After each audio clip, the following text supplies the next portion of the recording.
All right, beautiful. I went ahead and hit record, so let's rock and roll. This is actually the first interview of the year that I'm doing. Oh, nice. Mm-hmm. So let's hope it's not gonna be the most, bad, most suckiest one, or how you call it. But hey, the good thing, it's gonna be it's the best interview of this year. Mm-hmm. It's the first. Yeah, I completely agree with you. It's like they say. From here, this is how they're all going to go. So they're going to be great. Every single one this year is going to be great. Nice. Yeah. All right. Beautiful. Well, hello, and welcome to the Rock Metal Podcast. I'm your host, John Harris. And usually on my right-hand side is my right-hand man, Gabriel. He's flying around, but he is currently in school.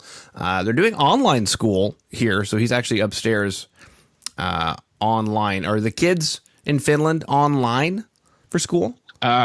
I think so, yeah. Like, that's what I've heard.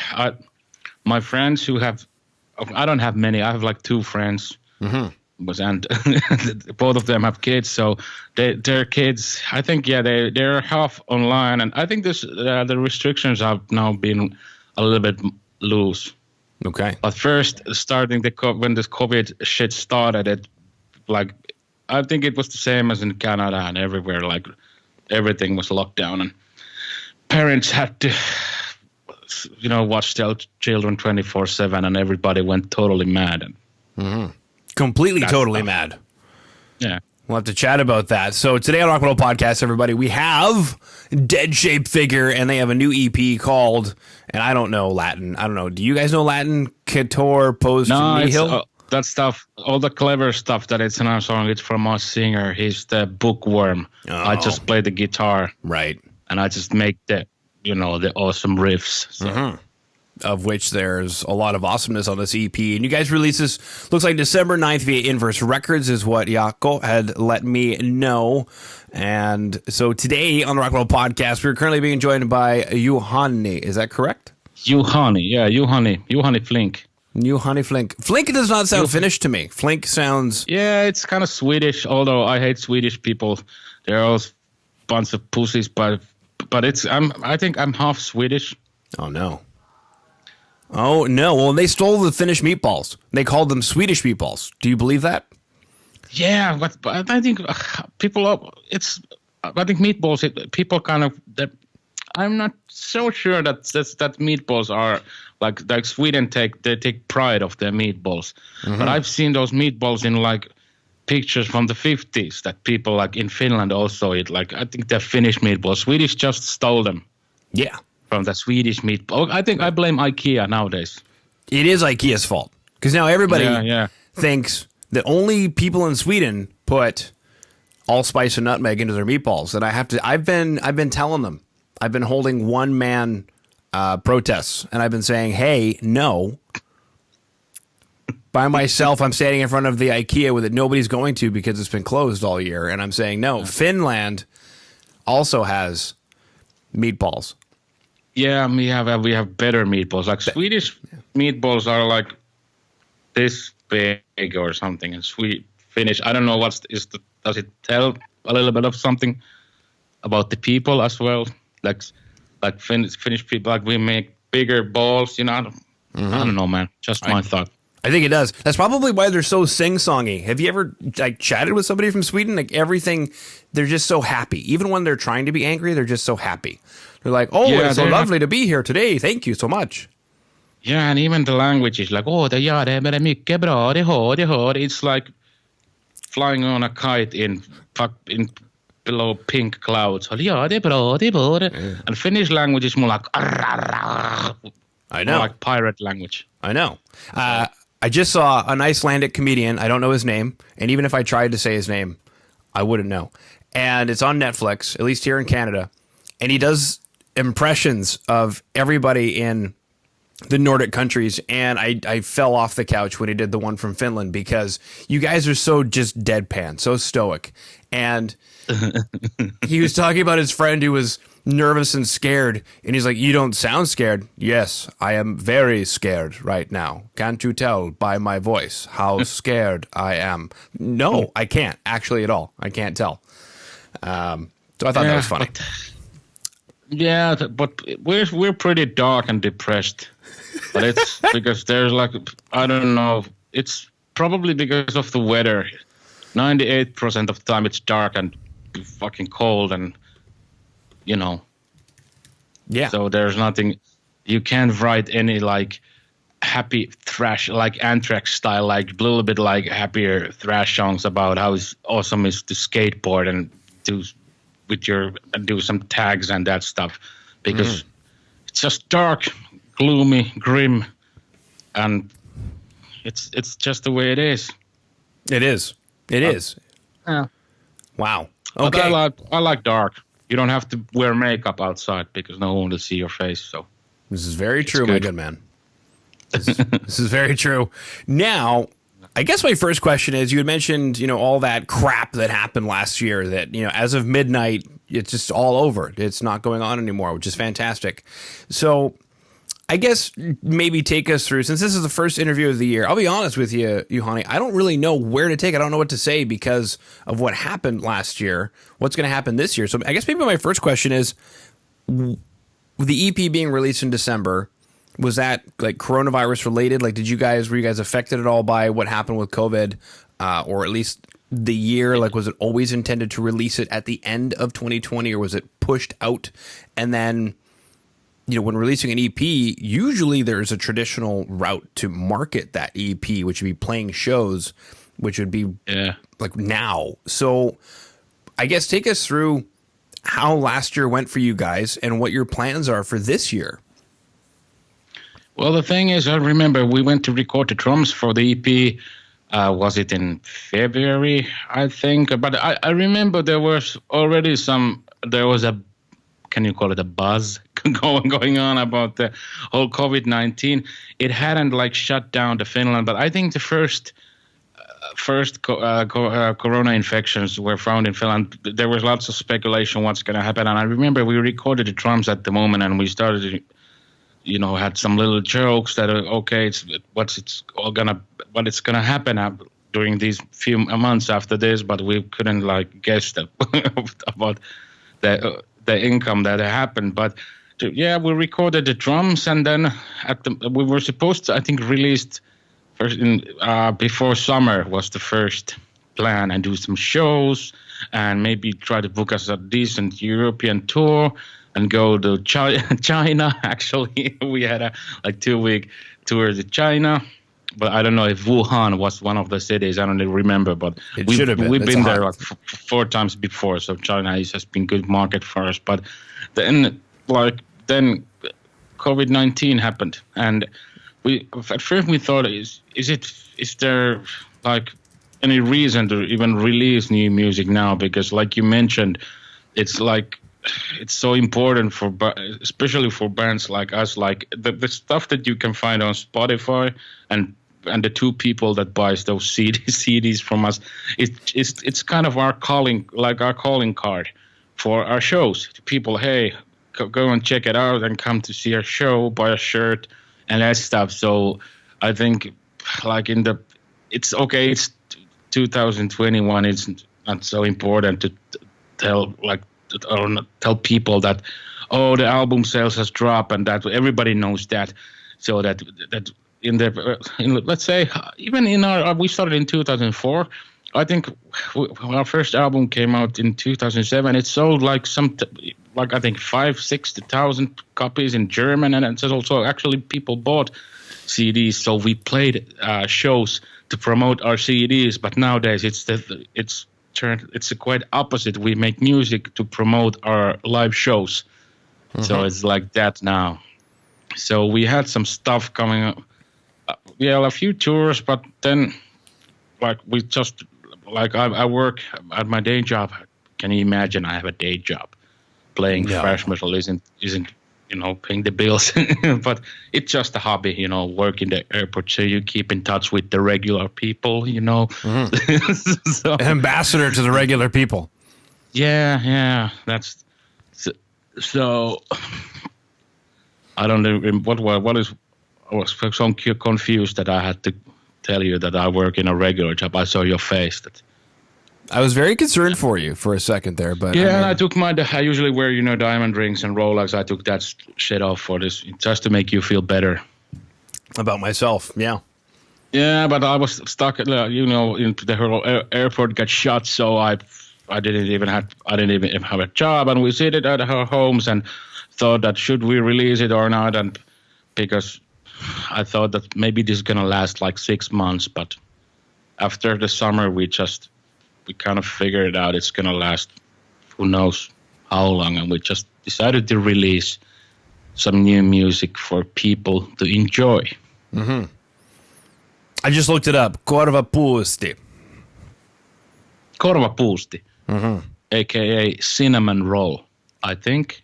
Is it the same? Yeah, because if you said slapped ears, to me, that would not sound like a cinnamon roll. Slapped ears, yeah. Yeah, slapped ears.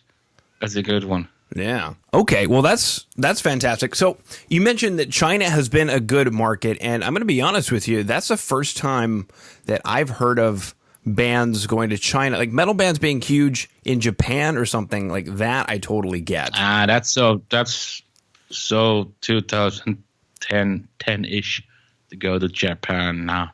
Okay. China is the shit now. Yeah, people and that one of the cool reasons to go to China is like big bands like Metallica and Iron Maiden and those guys.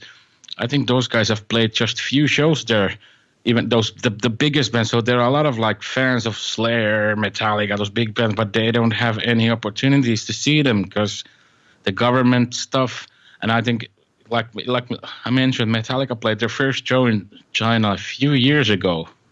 So and they had to drop out some songs. So people haven't seen that much of the real Western metal. So to be honest, you don't have to be that good to go there and blow people's minds. But it's quite people are so they have seen stuff from the internet and like YouTube and that stuff is banned in China. So but they have VPNs. They have seen some stuff and they're really like super grateful when you go there, and actually the clubs are they're really good. Some like they have really new like the whole PA systems and that stuff. It's not any 70s style Soviet Union like you see some submarine parts in a PA system, and it's like the people they have like a lot of the economy there is really good. So well. Who do you think makes the PA systems now? And has made them for the last like 30 years.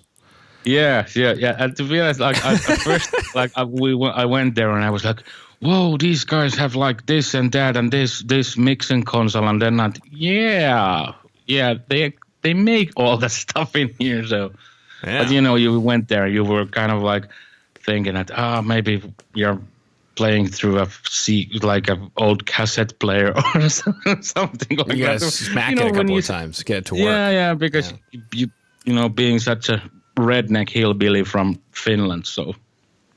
But and they treat you. The food is amazing and all the stuff. The people and it's nice and people actually buy stuff there. But it's hard to import stuff from here. The government takes like something like 70% of if you import stuff from it. Let's say we license our CD to a Chinese record label, so the government takes like something like 70% of that €8 CD. But we managed to release album so we didn't license our album, so actual Chinese record label released a few of our albums that we had the rights, and so obviously the money, it's not about the money, but we got some, but the market is better now in China than it in let's say in Europe, I think, for selling stuff as a band, I think. Mm-hmm. Okay. Wave of the Future 2021, here it is. Yeah. Wuhan. Yeah. You can go to a pool party in Wuhan. Yes. Do you think it was a bat or was it some government conspiracy? The pool party? No, the COVID-19. Do you think it was a bat, some kind of bat soup? I think South Park had the most perfect theory that Randy actually fucked a bat, and that's when he was drunk with Mickey Mouse. Yeah, That's funny. If you haven't seen the South Park COVID-19 special episode, I suggest you go and watch it. It's fucking awesome. I haven't seen it, and I'm going to have to go watch it now that you mentioned that. I mean, you could call it Composition X. COVID-19. Yeah. Hey, that was a good one. Thank you. You have, and that came just from straight from your head. You don't have any like notes there or anything. Like you're such a big fan, right? Such a big fan. I was actually nervous about this interview that I completely couldn't read Latin the minute that the minute that it started. But we've got this 4-track EP. You mentioned you guys started in 2004. 2004. And there's some, I mean, the Latin. You said fancy stuff. I think you said fancy stuff. All the bookworm stuff. Composition X, and then we have the B word. We got the B word song, and then the Worship of Ashes. Which that's a pretty easy one to remember. Worship of Ashes. Yeah, so I don't even know how that one song is called, but something like Batman Hey Hachi or something. Yeah, Batra Mio. Yeah, Batrak Mio Maki. Yeah. I think it's something about noodles or... Yeah, I was going to say, I'll have the Batrak Mio Maki, please, and can you hold the mayonnaise? That's especially what I thought when I first saw it, but it has a meaning. Okay. Too bad that our singer is not in my room at the moment, so... He's not even living in this apartment, so... No. He could, but it could end up being a really boring interview. Probably would be. He name dropping all those fancy words that nobody knows. So. You want to know what I was thinking? My goodness gracious. Relax. I will tell you. Yeah. I am so honored. I hate singers who think too much. That I just like simple stuff like hammer smashed face, and that's you can tell it straight from the bat. Like, okay, it's hammer smashed face. Right. You instantly know what's the song about. Exactly. Foul doctrine of idiocy. That's just what happened in the United States last year. The worship of ashes. That's what's going to happen in the United States this year. Yeah. And then while that's happening, you and I, we're just going to go get some Batramaka Mayaki. And, with extra chili. While we talk about Composition X. Now, this does have a music video. You mentioned going into the studio, and the music video for Composition X is you guys in a really nice fancy schmancy studio. So I figure, you guys are big in China. You're raking in all the dough from those, 30% profits. And you're able to afford this really nice studio. But then I also noticed it looks like maybe this is your guys' basement or something, because you have a few music videos actually at this studio. Is it like down the street? Do you guys have a deal? Do you know this guy? Yeah, it's a pretty fucking nice studio for the price we're paying. So he's a guy we know. It's a really, really nice studio, a cheap one, and we've done like all of our stuff basically there.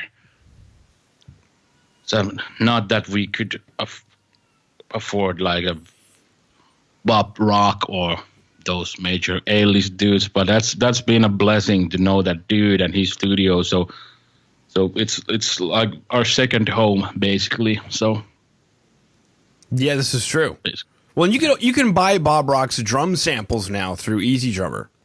Hey, I bought it already, baby. Boom. Had those for 1 month. Yeah. So is that the Tommy Lee kick drum that we're hearing right now on the record? Actually, not yet, but I'm kind of hoping that we could sample a little bit of that.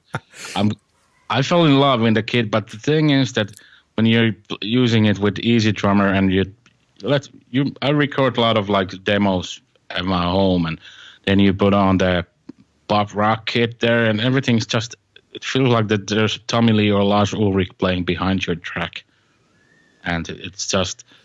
The demos, they sound too good. Then you kind of disappoint when you use the real drums.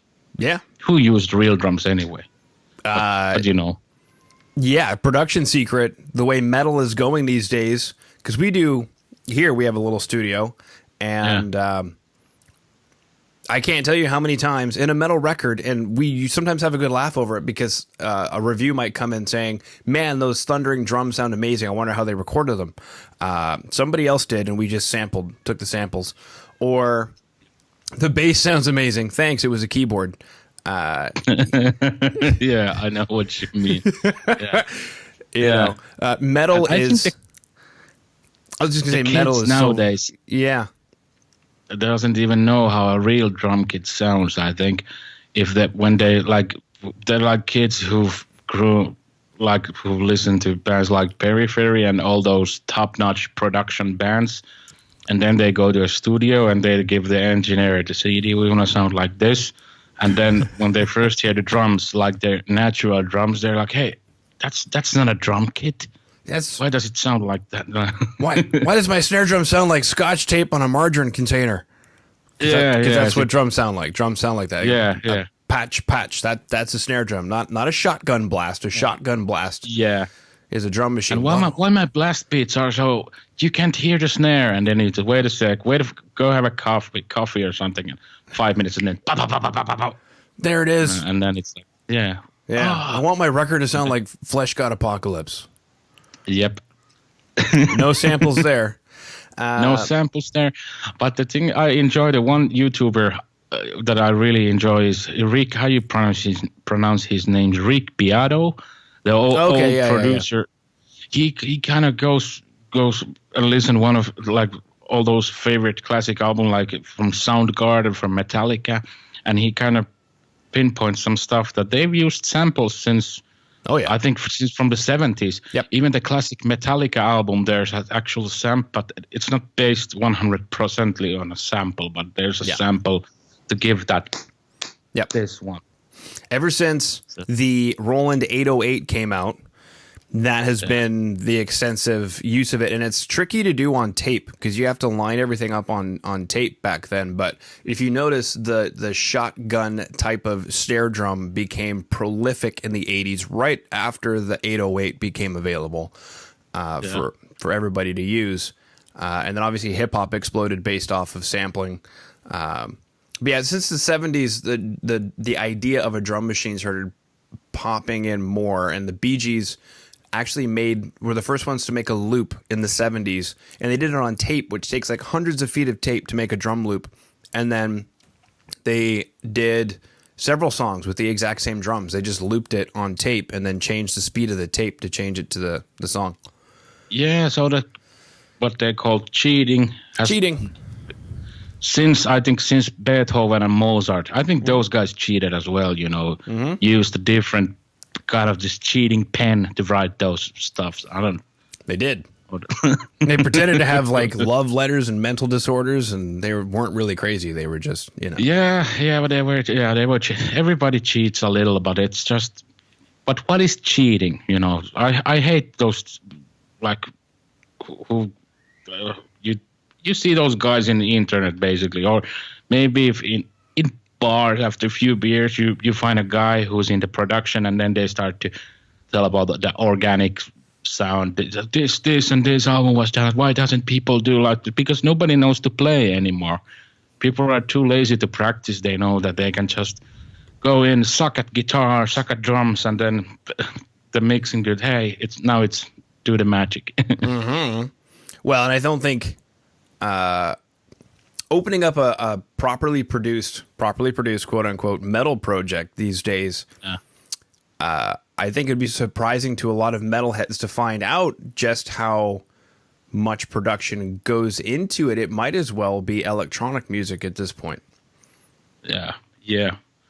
Not that everything has to be quantized about, what works and what saves time. Yeah. There are EDM kicks that show up in some metal songs. I mean, how else are you supposed to get a kick drum to cut through all that wall of guitars? Yep.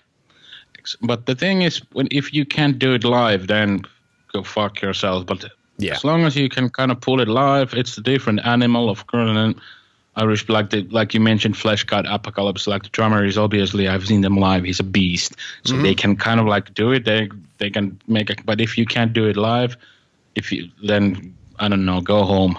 Or start being a YouTuber, or not, like, that wasn't an attack against YouTubers that they are not real musicians. But Well, that's a whole nother podcast right there. YouTubers who are musicians who are more well known for their YouTube stuff than their musician stuff. And then they have to justify their YouTube status with, but I'm actually a musician. yeah. It's a unique argument. Yep. Kind of like Quatuor Post Nihil. That's a unique argument, baby. Yeah, I miss VHS. I also miss VHS. Yeah. I used to have a guitar that had a VHS sticker on it because I missed VHS so much. Yeah. Actually, I'm doing this whole broadcast through a VHS recorder. That is fantastic. That's how I miss VHS. Cool. All right. Well, to wrap up here, because we've been chatting now for about 20 minutes or so, we chatted about the EP. It came out December 9th via Inverse Records. We chatted about the music video for Composition X. You guys went into the studio in February. We chatted about the majority of the year of 2020, plans for 2021. We chatted about China and their food. And yeah. And the delicious meal called Batriamachi. What was it? Batriamium. I can't even say our own song. Exactly. But with the extra chili, that's really good. Yeah, with extra chili, baby. Yeah. And, I mean, really, is there anything else that you wanted to chat about as far as the record is concerned or the band is concerned? Yeah, look, to be honest, we're just like a pretty decent, actually, pretty fucking incredible band. We don't have any bad songs in our catalog, so go and check that out. Okay. And in 5 years, we'll probably rule the world, I think, with our music. But that's just a boring subject to talk. That stuff. So I like more like hockey, maybe. You watching the juniors? Yeah, a little bit. Now that Finland won Sweden, so now I started to watch it. Of course. But I wasn't. The whole COVID stuff has been. I'm a big NHL fan and NFL fan, but the COVID-19 stuff, like when every sport went kind of like they pulled the plug, and then they switched to a kind of these COVID-19 proof bubbles and started to play without any crowd. So it got pretty lame. I kind of dropped from the boat. Is that a real thing to say? I don't know. I'm trying to translate Finnish stuff in my head. Yeah, but I kind of dropped off when they started to play like NHL and that stuff without no crowd. So, but the season is starting now. The NHL season, and the Dallas Stars are gonna win the Stanley Cup. Okay. I just wanted to point out in the juniors, Canada beat Finland. Just wanted to point that out. When? Today? Final score, Canada 4, Finland 1. I don't know. What day was that? What day was that? Maybe somebody out in YouTube land or Spotify land, if anybody listens to me on Spotify. Maybe it was before, I don't know, because now they're on semifinals. Okay. Was it a semifinal match already? Maybe. I don't know. I don't follow. I think they're actually even in Edmonton. I'm such a bad ambassador to Edmonton. Yeah, but you're from Winnipeg, so. I am from Winnipeg. Yeah. And Winnipeg Jets are a better team than Edmonton Oilers, so. Exactly. Yeah. Mm-hmm. Even with. They have a cool. Yeah. Even have with a cool logo. They do have a cool logo. I think McDavid should say fuck off to Edmonton and go to a real team. Like, I don't know, maybe Dallas Stars, maybe. But I think Connor McDavid is going to be forever an Edmonton dude, so probably. He needs to win a cup. Connor he needs McJesus. to win a cup there. McJesus, yeah. Mm-hmm. I hate the dude. Yeah. Well, because Edmonton's so stuck in the past, the first thing that comes to Edmontonians' mind is he's our replacement for Wayne Gretzky, so we can be great again like we were 40 years ago. I'm like, well, when Hitler was still like his body wasn't even totally composed like rocket stuff. Exactly. All right. Well, Juhani, I have to go prepare for my next interview, but I wanted to thank you for coming on to the Rock Metal Podcast, and obviously, if there's anything else, thanks for having me. Yeah. Thanks for having me. Thanks for having me. I appreciate. Absolutely. We won't talk about. And I didn't have to put my kid to sleep, so my wife had to do it for me. So there was a good excuse to skip that and enjoy the company of a nice-looking Canadian dude. Why, thank you, sir. And it looks like we're actually using the same microphone. Is that an Audio Technica? Hell yeah, baby! Just bought it like 2 weeks ago. Beautiful. And paid. That's still. This is actually my first time testing this. Wow. Yeah, I was supposed to buy a Shure SM7B, but the guy told me this is like the same but better. Take this. And obviously they didn't have Shure SM7B in their store, so. I wonder why he was trying to push product he had then. That's weird. Yeah, but he seemed kind of like honest dude. Yeah. But how's the sound, by the way? Is it nice? Yeah, it is. Yeah. I'm currently testing it out this way, usually because the diaphragm is actually on the front, not where I'm talking into it. So usually I have it a little bit further away with a pop filter, but I wanted to try it without the pop filter so it would look nicer for the video. Oh, yeah, but it sounds pretty nice. Okay, thank you. Yeah, and I'm using a Focusrite Voice Master Pro. Ooh. I had some little compressings happening. Whoa. Because now all the roadies are unemployed, so it's pretty easy to go. Kind of like the Finnish Craigslist. You go there, you type some audio stuff, and people are selling shitload of stuff, like all the guys who work for bands on the road, and they have been unemployed for a year. So it's good. It's good opportunity to whatever they're asking, just give them half, and they'll sell it to you because they need to pay their bills. So. This is very true, everybody.